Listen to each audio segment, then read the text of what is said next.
전 세계에서 유일하게 한국에만 존재하는 여인들이 있습니다. 오로지 맨몸으로 바다로 뛰어들어 5시간 동안 오롯이 물속에서 치열하게 싸우는 분들입니다. 추위는 가장 친한 동료이며 심해 깊은 어둠은 그녀들의 생활터전입니다. 평생을 그렇게 살아오셨으니까요. 바다에서 특수전이 발생했을 때를 대비해 지옥에 가까운 훈련을 받는다는 해군 특수전 여단 UDT도 그녀들 앞에서는 감히 명함도 내밀 수 없습니다. 이분들이 얼마나 특별했던지 유네스코에서는 이분들을 인류 문화유산으로 등재하기로 했는데요. 도대체 어떤 분들일까요?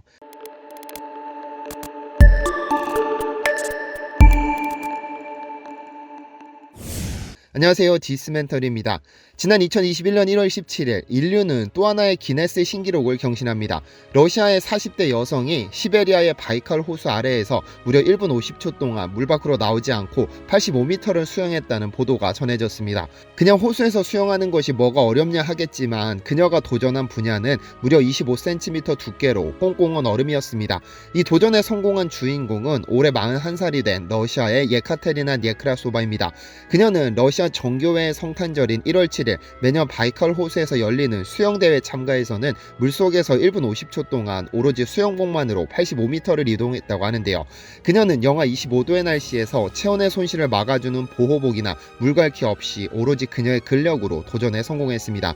인간의 근육은 차가운 물속에서 딱딱하게 굳어버리기 때문에 움직이는 것이 쉽지 않았습니다만 굳은 근육으로 85m를 이동했다는 건 경이로운 도전입니다. 하지만 그녀가 자칫 위험에 빠질 것을 우려해 동료들은 구간마다 두꺼운 얼음을 잘라냈지만 결국 그녀는 중간에 포기하지 않고 끝까지 성공해냈습니다.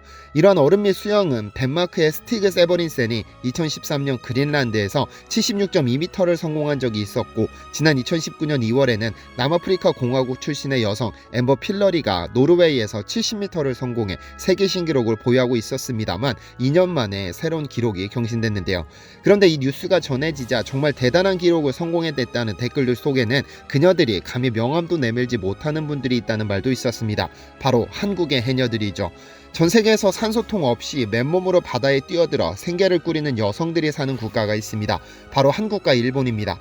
한국에서는 해녀, 일본에서는 아마라고 불리는 이들인데요. 그런데 유네스코는 지난 2016년 한국 해녀를 인류 무형문화유산으로 등재했습니다. 우리는 보통 제주도로 여행을 갔을 때 해녀라는 단어를 접하지만 이 해녀들은 인류 문화유산으로 등재될 정도로 귀중한 문화가 됐습니다.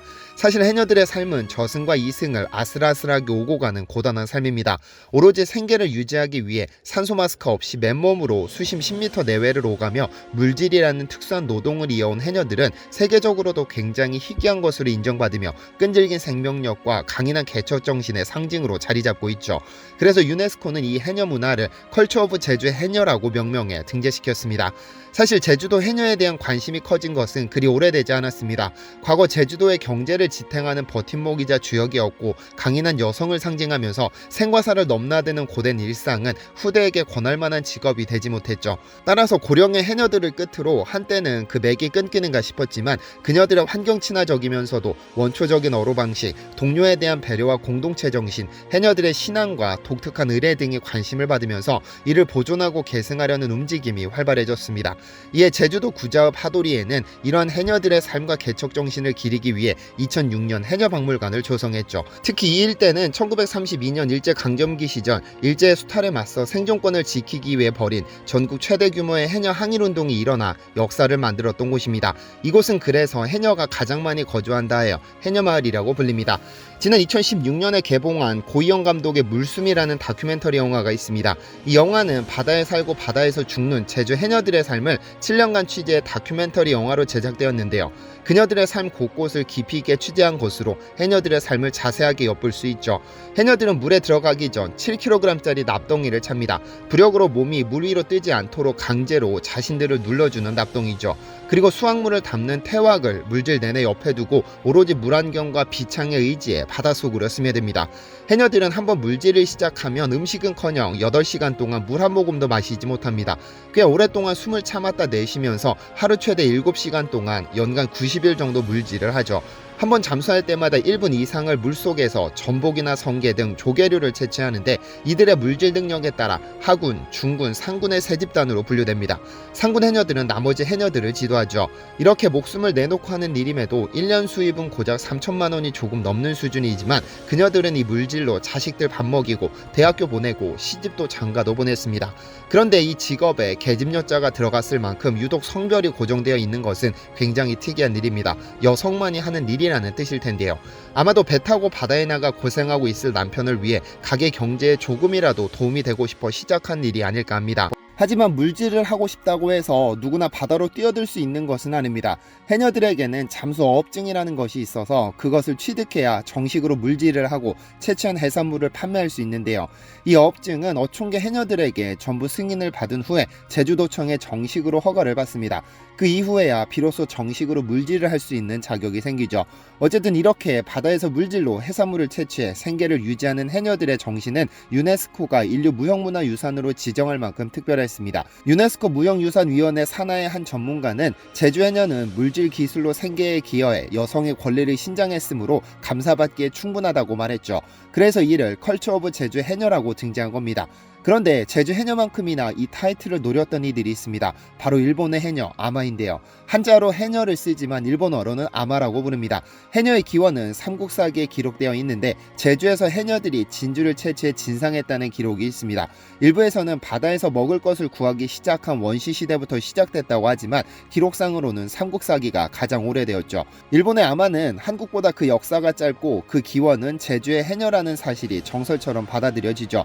그런데 유네스코 등재를 추진하면서 일본의 심상찮은 분위기가 감지됩니다. 일본이 아마의 역사는 이미 3000년 전부터 시작됐다면서 아마가 원조라는 주장을 펴기 시작한 것이죠. 지난 2007년에는 민간 차원에서 공동 등재를 추진하기도 했지만 일본이 독자적으로 등재를 추진하면서 틀어졌습니다.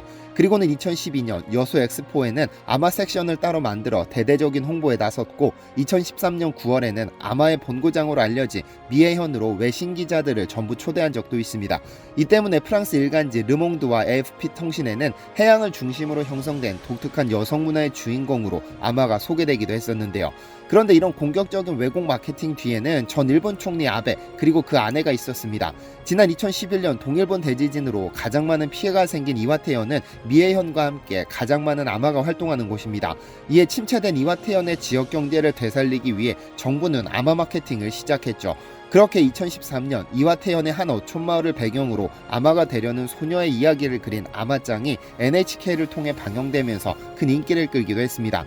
그리고 아베 전 총리는 그의 아내를 내세워 일본에서 세 번째로 아마가 많은 야마구치현의 홍보대사를 세웠죠. 그의 고향이기도 합니다. 그러면서 아베의 부인 아키에는 프랑스 인사들을 직접 만나는 동시에 아마의 우수성을 알리는가 하면 매년 열리는 지역 축제 아마 서밋에 꼬박꼬박 참석해 존재감을 키웠습니다. 이렇게 일본 영부인이 직접 나서 아마 홍보에 나서자 한국에서는 유네스코 등재에서 제주 해녀가 밀리는 것 아니냐는 의견이 팽배했습니다. 이에 정부는 은밀하지만 치밀하게 등재를 추진했는데요. 우선 2012년 4월 국내 무형문화재 유산에 제주 해녀를 등재시킨 후에 2013년 12월에는 유네스코 등재 대상으로 선정했죠.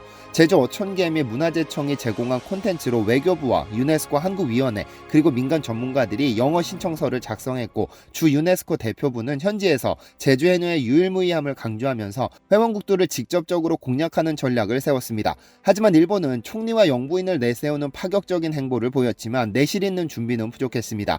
유네스코에 등재되려면 우선 그 나라의 무형문화유산 예비 목록에 등재시켜야 하는데 일본은 아마를 중요 민속문화재로 등록하지 못했죠. 그리고 2016년 5월에 일본에서 개최된 주요 7개국 정상회의 때는 행사장에 아마의 유네스코 등재를 기원하는 현수막을 내걸고 영부인들을 대동하고 아마들을 만나러 가기도 했지만 정작 유네스코 심사에는 서류조차 제출하지 못했습니다. 자격 미달이었죠. 한국은 정부 차원의 노력도 있었지만 민간에서도 등재를 위한 활발한 활동도 펼쳤습니다. 모두 자발적인 행동이었죠. 작품 한 점에 수천만 원을 넘어가는 한국 사진작가 준초이는 모든 걸 내려놓고는 2013년 1년 내내 우도에 머물며 해녀들과 함께 생활하며 그녀들의 모든 것을 사진으로 남겼습니다. 그의 작품 한 점이 수천만 원을 호가하는 마당에 돈을 포기하고 해녀들 사진에 매달리면 그의 마음이 흔들릴까 싶어 준초이는 아예 전입신고까지 해뒀죠. 그는 2005년 우연히 방문한 우도에서 해녀 8명과 만난 것을 계기로 그들에게 빠져들기 시작해 제2의 고향이 우도라고 합니다. 그리고 틈날 때마다 그녀들을 찾아 힐링한다고 했죠. 그는 그녀들과 1년 동안 생활하며 함께 밥 먹고 밭일하고 친구처럼 아들처럼 살았는데 그 모든 사진을 담아 해녀와 나라는 사진집을 펴내기도 했죠. 그리고 그 사진들은 바다가 된 어멍, 해녀전으로 한국에서도 전시됐고 파리 유네스코 본부에서도 전시되어 큰 역할을 했습니다. 그의 작품이 전시되었을 당시 많은 사람들은 그에게 왜 아주머니가 물에 있느냐 또는 이게 여자가 할 수 있는 직업이냐 등등 수많은 질문이 쏟아지며 해녀에 대한 관심이 들었다고 하죠. 준초이뿐 아니라 바리톤 정경 국민대 교수는 뉴욕 카네기홀에 처음 서는 영광을 해녀 제대로 알리기의 기회로 삼았습니다. 그녀는 카네기홀의 양해를 구해 해녀복을 모티브로 만든 옷을 입은 무용가와 함께 공연을 진행해 해녀에 대한 관심을 높였으며 2013년에는 해녀를 주제로 바다를 담은 소녀라는 곡을 만들기도 했는데요. 또 다른 사진작가의 활약도 있었습니다. 내셔널 지오그래픽 한국 수중 사진작가 YG는 약 5년 동안 물질하는 제주 해녀들의 모습을 고스란히 담아 전 세계에 생생하게 전달하는 해피해녀 프로젝트를 진행했습니다. 그녀는 한국 유일의 내셔널 지오그래픽 수중 사진작가로 참여하는 국제무대를 적극적으로 활용했죠. 결국 정부와 민간의 노력 끝에 제주 해녀는 유네스코 인류 무형문화유산으로 등재되었습니다. 해녀들의 삶은 운명에 대한 순종이라고 합니다. 제주 여성은 밭에서 일을 하지 않으며 바다에서 물질해야 하는 운명을 타고 태어났다고 하죠. 소녀들은 7살 때부터 헤엄치는 연습을 시작해 13살이 되면 어머니를 따라 바닷속으로 들어가는 연습을 합니다. 그리고 16세가 되면 본격적인 물질을 시작해 해녀가 되어 60년 동안 오로지 심연의 바다를 생활터전 삼아 평생을 보냅니다. 높은 수준의 상군 해녀들은 필요에 따라 21m까지 들어가 2분 가까이 머물기도 한다고 하죠. 그렇게 평생을 살아온 그녀들은 몸이 아파도 바다로 가야 하고 출산 직전까지 물에 들어가야 합니다. 어쩔 수 없이 그 길을 택하게 된 그네들의 고단한 삶이 인류 유산으로 기억될 수 있어 다행입니다. 시청해주셔서 감사합니다.